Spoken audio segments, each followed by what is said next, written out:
인공지능 메타버스 시대에서의 정치 변화가 어떻게 올 것인가. 대의민주주의라는 개념이 문제가 없으면 오히려 더 발전하겠지만 그렇게 많은 문제를 지금 이야기하고 있으니 그동안에 대안이 없어서 거기 계속 유지가 됐는데 인공지능 기반으로 중요한 결정을 할 수 있어요.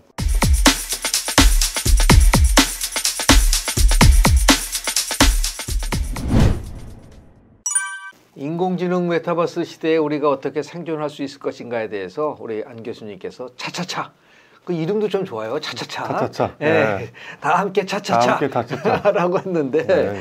우리가 얘기하는 체인지, 챌린지 그리고 찬스라고 하는 이 세 개를 잘 활용하면 좋다라는 말씀을 좀 들었습니다.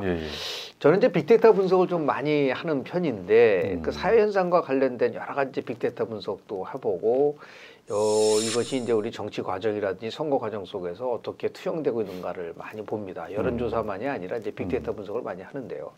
최근에 이제 빅데이터 분석을 해보면 가장 많이 나오는 용어가 바로 챗GPT. 돌풍이에요. 그렇죠. 그래서 많이 들었는데 일반 우리 분들께서는 도대체 저게 뭐야? 라고 하는 그 부분이 있어요. 그래서 도대체 챗 GPT가 뭐고 어떻게 지금 이 챗 GPT가 이렇게 돌풍을 일으키고 있는 그 배경에 대해서 먼저 우리 교수님의 견해를 좀 듣도록 하겠습니다. 네, 먼저 간단하게 이제 챗 GPT의 탄생에 대해서 말씀을 드리면 2015년에 샘 알트만이라는 사람과 앨런 머스크라고 하는 테슬라 대표들이 이제 주도해서 앞으로 이제 인공지능 시대가 오는데 인공지능을 좀 모든 사람들이 전문가만 사용하는 게 아니고 일반인들도 좀 범용적으로 잘 사용할 수 있도록 만드는 노력을 우리가 연구를 하자.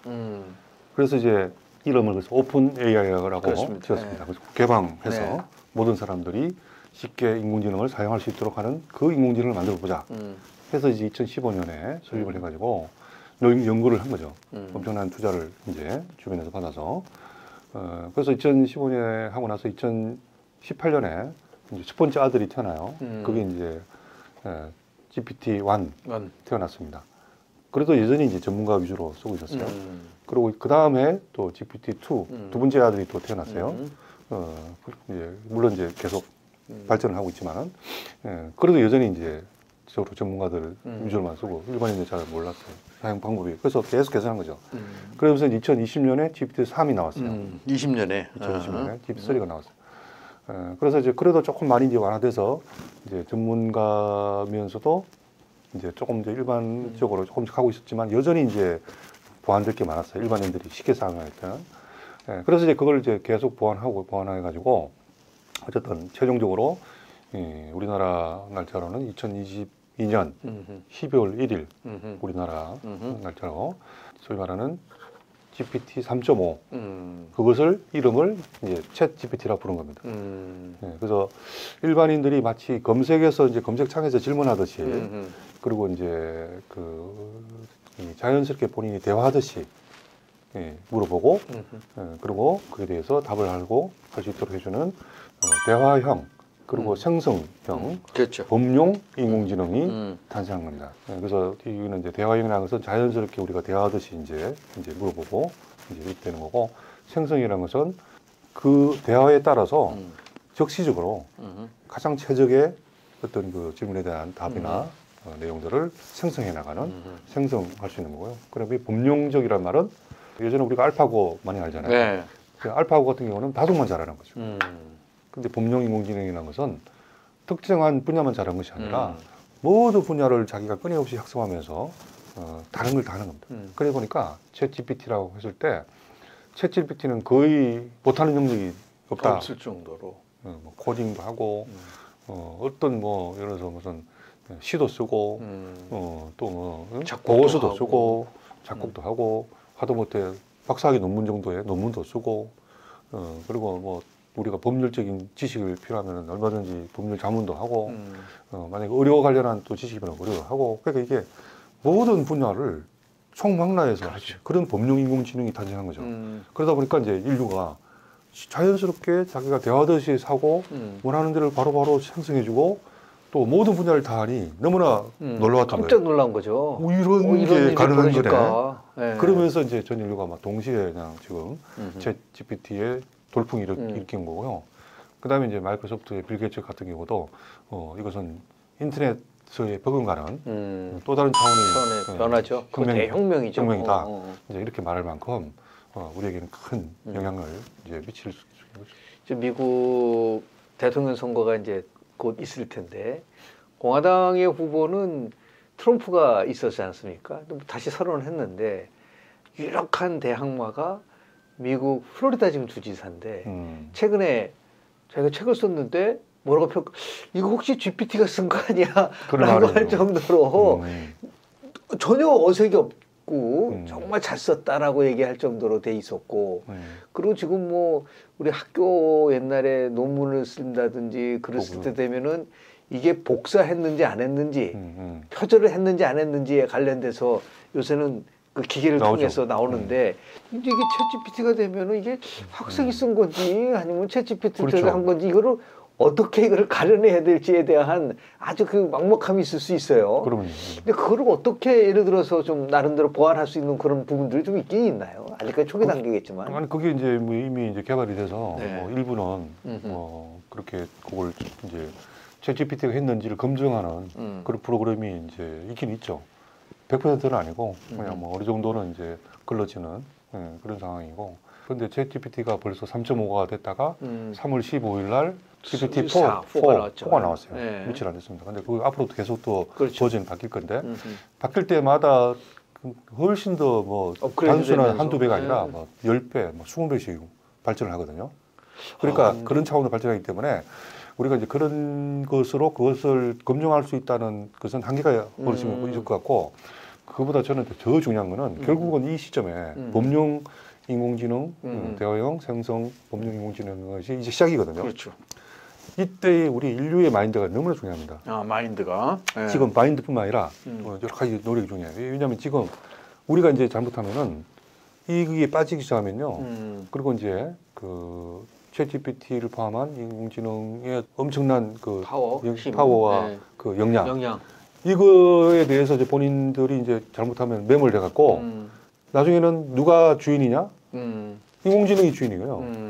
사람은 그것을 전달하는 수단일 뿐이고. 그러니까 그래서 저는 이제 계속해서 제가 주장하는 것이 뭐냐? 어떤 상황이 돼도 인간이 주체가 돼야 된다.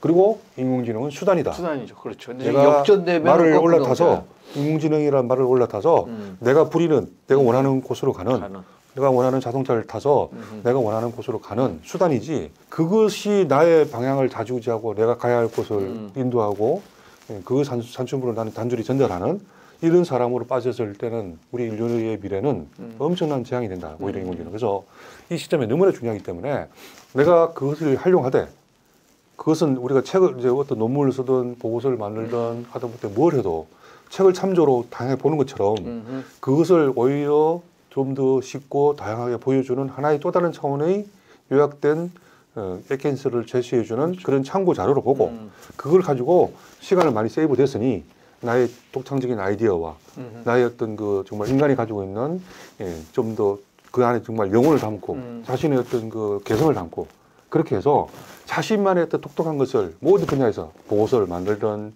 시를 쓰든 그림을 하든 뭘 해도 그것을 만들어내는 그런 노력을 해서 자기 것으로 만들고 그리고 동시에 이것은 챗GPT의 도움을 받아서 내가 했다.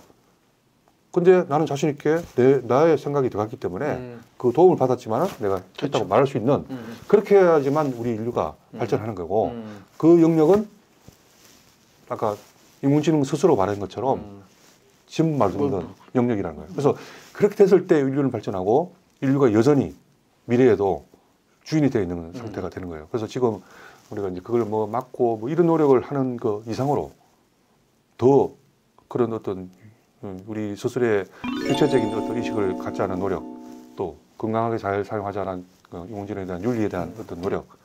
물론 개발자도 중요하고 그렇습니다. 개발자가 더 중요한 것은 또 우리 사용자거든요.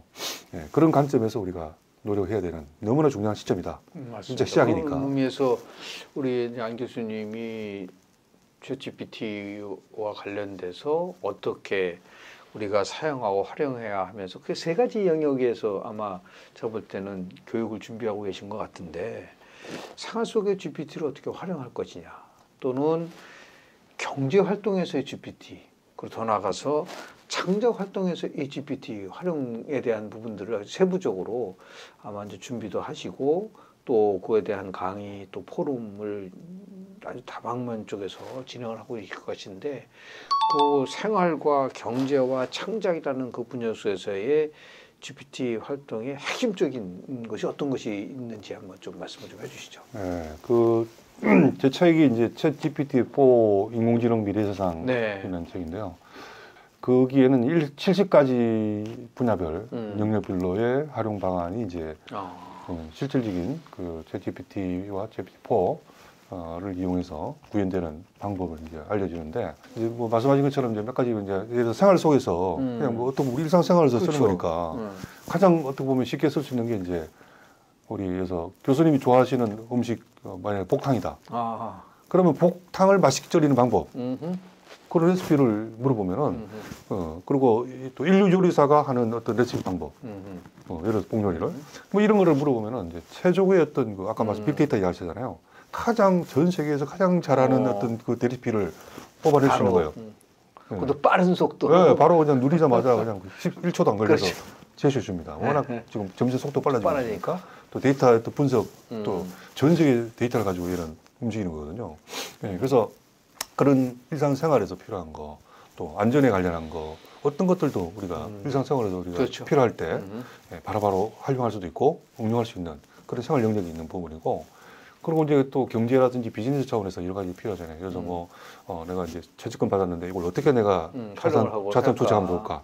이런 것들도 물어보는 거예요. 그러면 걔는 여러 가지 경제 상황이라든지 어떤 그 전체적인 어떤 흐름을 보고 지금은 요런 차원으로 하면 좋겠다. 맞아요. 제안해 주는 거죠. 근데 그걸 똑같이 할 필요는 없고 어쨌든 참조로 볼 수 있는 거니까 그런 관점 또 뭐 어떤 경우까지 되냐면요.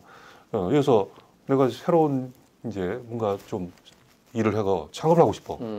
그러면은 얘한테 내가 어느 분야에 창업을 하고 싶은데 어떤 게 과연 아이디어? 그럼 창업 아이디어까지 줍니다. 그러니까 스타트업 열풍이 벌었는데 창업 아이디어. 거기에 좋은 아이디어, 이런 어떤 비즈니스 아이디어도 좋습니다. 네. 할 정도로. 그러니까 경제라든지 또 비즈니스에서도 포함해서 여러 가지 어떤 자신의 활용할 수 있는 정도, 또 기업은 기업대로 또 굉장히 다양한 분석, 경제의 어떤 새로운 현황 분석이라든지 이런 것들을 를 통해서 이제 얻어낼 수 있는 그런 도움을 받을 수 있는 거고요. 그다음에 창작 활동을 통해서는 어떻게 보면 제일 잘하는 영역이 이 챗GPT와 그 GPT-4가 잘하는 두 가지 영역인데 하나는 창작 영역이에요. 희한하게. 오히려. 두 번째는 코딩 영역입니다. 코딩을 그것도 뭐 굉장히 그렇죠. 예전에는 우리가 일반인들하고는 다른 차원의 어떤 그 영역이기 때문에 인공지능이 아무리 발전해도 못하겠다는 영역이었어요. 예술 창작 영역과 그렇죠. 전문가의 코딩 영역. 근데 이게 어떻게 보면 더 잘해요, 그걸. 그래서 저도 이제 이번에 책을 쓰면서 시를 썼거든요. 저도 이제 겨울 방학 동안에 그 제주도에 있으면 이제 바닷가에서 책을 쓰면서 계속 바다 보면서 시심이 생겨서 겨울 바다를 보다 하는 어떤 그 주제로 내가 느끼는 어떤 바다를 통한 어떤 우리 인류 심성. 인간의 어떤 어떤 빗대어서 시를 이렇게 쓰고 싶어서 이제 제시했더니 이제 기본 시를 싹 써줬어요. 그리고 내가 그 시랑 같이 막 이렇게 서로 왔다 갔다 하면서 최종적으로 이제 완성본을 같이 만든 거예요. 그래서 완성본을 만들어 가지고 그거에 제가 마침 또 전국 시 공모전이 있어가지고 응모를 했습니다. 저와 챗GPT가 같이 썼다. 그래가지고 했더니 어쨌든 본선에는 입선했어요. 그래요? 본선에 입선했습니다. 수상은 안 했지만은 어쨌든 제가 태어나서 처음 썼는데 시를 쓰고 싶었는데도 어떻게 쓸지 참 막막했는데 쓰고 싶은 마음이 있어서 근데 어쨌든 그걸 통해서 내가 입문하게 됐던 거예요. 그만큼 이제 거의 모든 영역, 그림이든 소설이든 모든 영역이 작곡까지 작사까지 됩니다. 그만큼 이제 창작 영역이 거의 무한대로 지금 가능한 부분이죠. 그리고 말씀드린 것처럼 또 코딩도 워낙 잘하니까 거의 모든 프로그램화된 코딩을 잘해줘서 우리가 이제 그걸 잘 활용하면은 내가 프로그래머는 아니라도 기본적인 어떤 그 각 프로그램에 대한 기본 지식만 가지고도 여기서 만들어진 코딩을 그 프로그램을 이용해서 영상도 만들고 또 다양한 게임도 만들고 또 여러 가지 활동을 할 수 있는 자원을 됩니다. 과거는 그 코딩은 최고의 기술 전문가만이 할 수 있다고 지금도 그런 영역이죠. 그런데 그걸 얘가 코딩 해준다. 그러면 내가 프로그램을 내가 조금만 배우면은 그 코딩을 접목시켜서 지금 말씀하신 빅데이터도 그렇죠. 전 세계 빅데이터를 내가 이걸 이용해가지고 빅데이터 분석을 할 수 있는 거예요. 생기게 된다. 빅데이터 내가 프로그램만 조금 좀 여기가 해주는 걸 접목시켜가지고. 최근에 그 트롯 열풍이 불고 있어요, 한국에.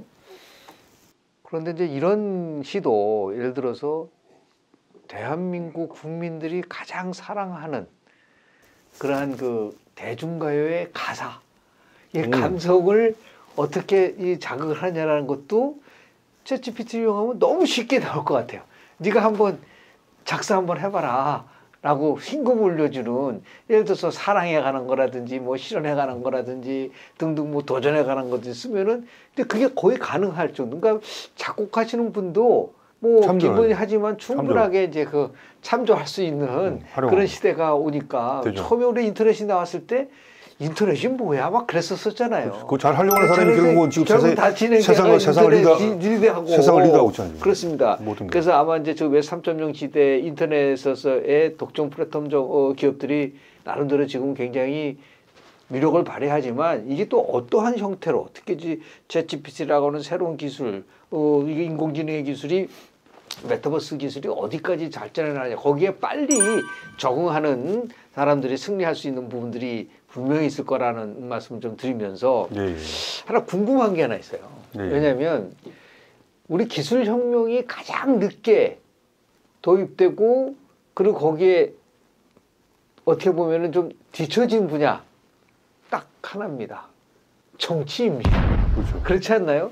그러니까 행정은 그래도 뭐 전자정부도 만들고 뭐 여러 가지를 하고 있는데, 그래서 우리 이제 인공지능 메타버스 시대에서의 정치 변화가 어떻게 올 것인가. 저게 그 관련돼서 글도 썼지만, 예를 들어 과거처럼 무슨 뭐 지금 우리 4차 산업혁명 그 조금 전에 말씀하셨지만 가장 중요한 그 우리가 특징이라는 거는 연결, 그리고 우리가 얘기하는 탈중앙화, 분권 뭐 이런 거 아닌가요? 이런 속에서 그럼 우리 정치는 어떻게 보면 정말 고리타분하고 전 근대적인 시스템으로 유지될 수밖에 없어서, 저는 그래서 앞으로 이러한 정치 조직도 DAO, DAO, Decentralized Autonomous Organization, 탈중앙화된 집권으로 바뀌면서 누구나 다 같이 함께 참여하고 공유하고 스마트 컨트롤을 통해서 자기가 어떤 프로포즈를 내고 이런 식으로 바뀔 수밖에 없는 것이다. 그렇죠. 여기에 이제 챗GPT까지 만약에 접목이 되고 그렇다고 한다면 엄청난 변화가 올 수밖에 없는데, 그렇죠.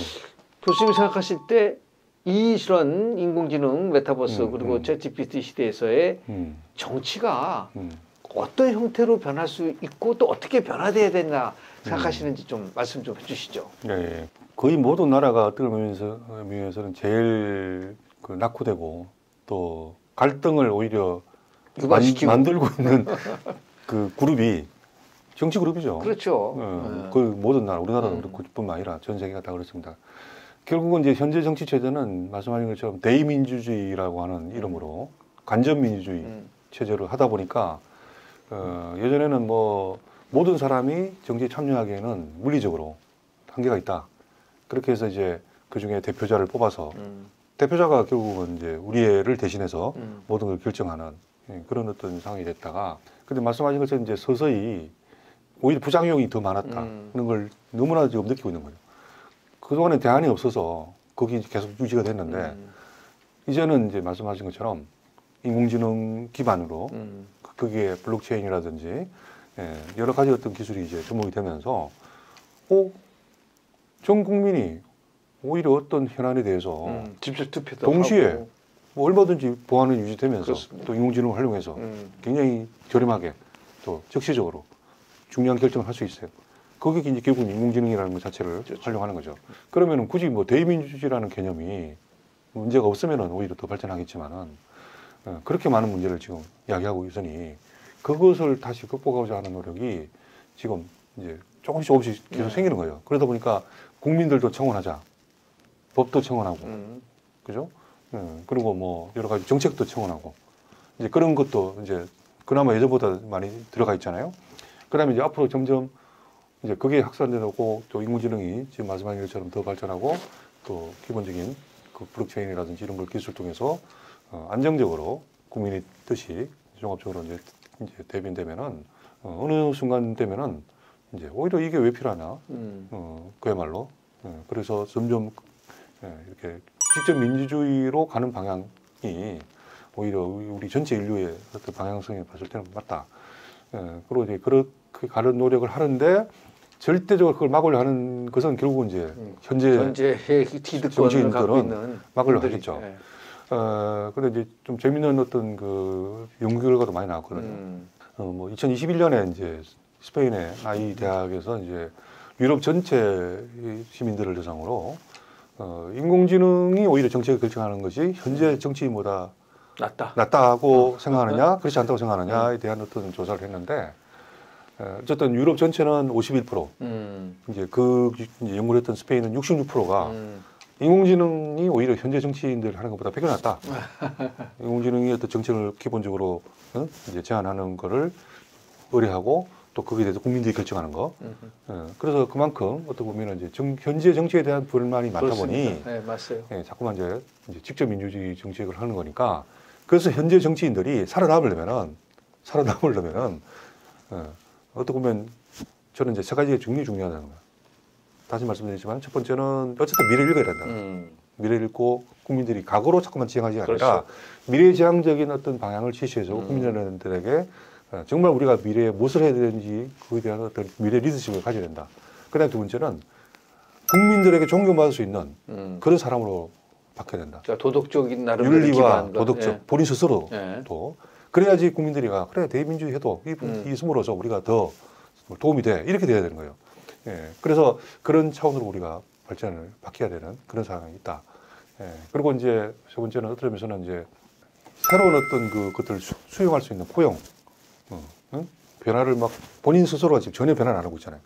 새로운 변화를 본인들도 수용하면서 결국은 그래도 인간이 주체가 돼야 되니 여전히 우리 정치인들이 투명하게 깨끗하게 그러면서 미래지향적으로 우리가 하면서 수용하면서 일부는 국민들에게 또 일부는 또 본인이 마지막 중요한 것들은 또 제안하고 이런 어떤 포용할 수 있고 수용할 수 있는 그런 마인드 이런 것들이 이제 우리 현재 정치인들한테는 너무나 중요하다. 살아남기 위해서는 그런 생각합니다. 예, 오늘 우리 안종배 국제미래학회 회장님 모시고 인공지능 메타버스 시대에 과연 우리는 어떻게 적응을 해야 되고 또 어떤 전략을 수립해서 자신과 그리고 국가와 미래를 위해서 나아갈 방향성에 대해서 장시간 토론해 주셨습니다. 아마 많은 분들 특히 이제 정치인들도 정말 국민의 삶을 풍요롭게 하는 것이 정치의 기본이라고 한다면 정쟁을 접고 과거를 접고 결국은 민생과 미래로 나갈 수 있는 이 지혜를 인공지능 메타버스가 던지는 이 중요한 화두를 통해서 이루어졌으면 좋겠다라는 말씀을 좀 드리면서 오늘 미래토크 여기서 마치도록 하겠습니다. 장시간 우리 대답해 주신 안종배 교수님 감사합니다. 감사합니다. 고맙습니다. 고맙습니다. 잠깐! 주식이 어렵다고? 하루 10분 감을 보면 성공 투자의 감이 잡힌다. 투자 정보가 한눈에 감을 통해 해외 주식의 감을 잡아보세요.